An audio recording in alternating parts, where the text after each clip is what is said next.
गणेश जी की कहानी शुरू करते हैं। एक बार गणेश जी एक छोटे बालक के रूप में चिमटी में चावल और चम्मच में दूध लेकर निकले। वे हर किसी से कह रहे थे कि कोई मेरी खीर बना दो, कोई मेरी खीर बना दो, पर किसी ने उनकी नहीं सुनी। फिर एक बुढ़िया बैठी उन्हें दिखाई दी। उन्होंने कहा, ला मैं बना दूं। वह छोटा सा बर्तन चढ़ाने लगी। तब गणेश जी ने कहा, दादी माँ, छोटी सी भगोनी मत चढ़ाओ, तुम्हारे घर में जो सबसे बड़ा बर्तन है वही चढ़ा दो। बुढ़िया ने कहा, उसने वही चढ़ा दिया और वह देखती रह गई कि वह तो पूरा भर गया है। गणेश जी ने कहा, दादी माँ, मैं नहाकर आता हूँ। खीर तैयार हो गई हो तो बुढ़िया के पोते पोती खीर खाने के लिए रोने लगे। बुढ़िया ने कहा, गणेश जी, मैं आपके भोग लगाना कहकर चूल्हे में थोड़ी सी खीर डाली और कटोरे भर भर कर बच्चों को दे दी। पड़ोसन ऊपर से देख रही थी। बुढ़िया ने सोचा, यह चुगली खा देगी, सो कटोरा भरकर उसे भी पकड़ा दी।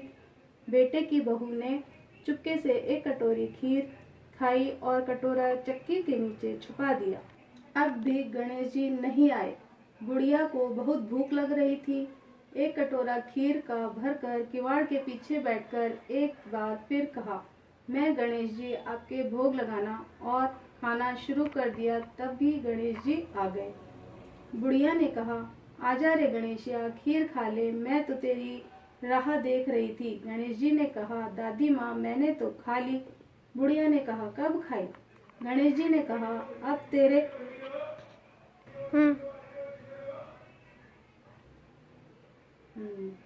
जब तेरी बहू ने खाई तब खाई, जब तूने खाई तब खाई, जब पेट पूरा ही भर गया। बुढ़िया ने कहा, बेटा, और सारी बात तो सच है, पर बहू बेचारी तो काम में लगी है सुबह से, उसने खीर नहीं खाई।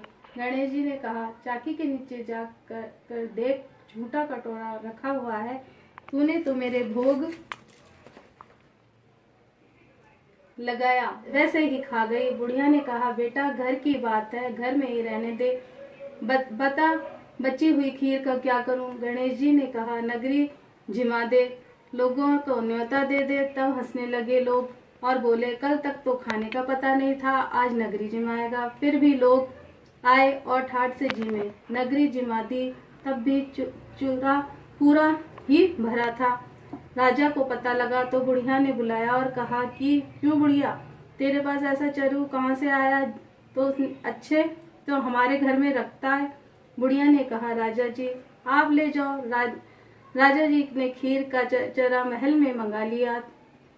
लाते लाते ही खीर में कीड़े बिच्छू और बहुत सारे कीड़े मकोड़े उसमें हो गए और दुर्गंध आने लगी। राजा जी ने कहा, बुढ़िया, चरू वापस ले जा जो तूने हमें दिया।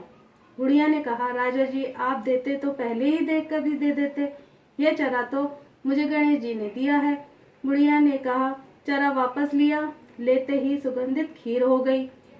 घर आकर बुढ़िया ने गणेश जी से पूछा, बची हुई खीर का क्या करूं?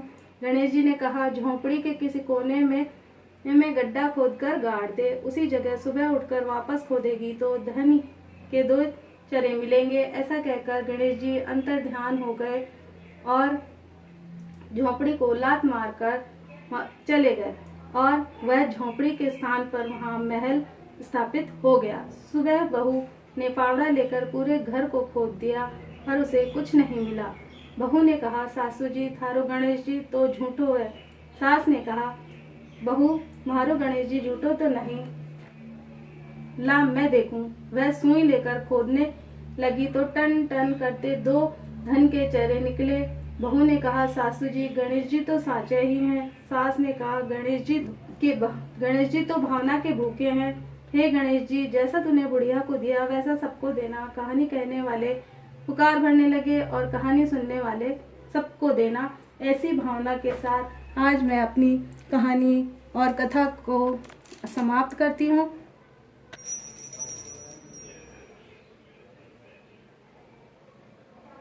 इस कथा के अंत के बाद मैं ये कहना चाहती हूँ कि आपको ये मेरी कहानी कथा कैसी लगी, इसको आप कमेंट बॉक्स में कमेंट करें और शेयर करें, सब्सक्राइब करें और लाइक करें।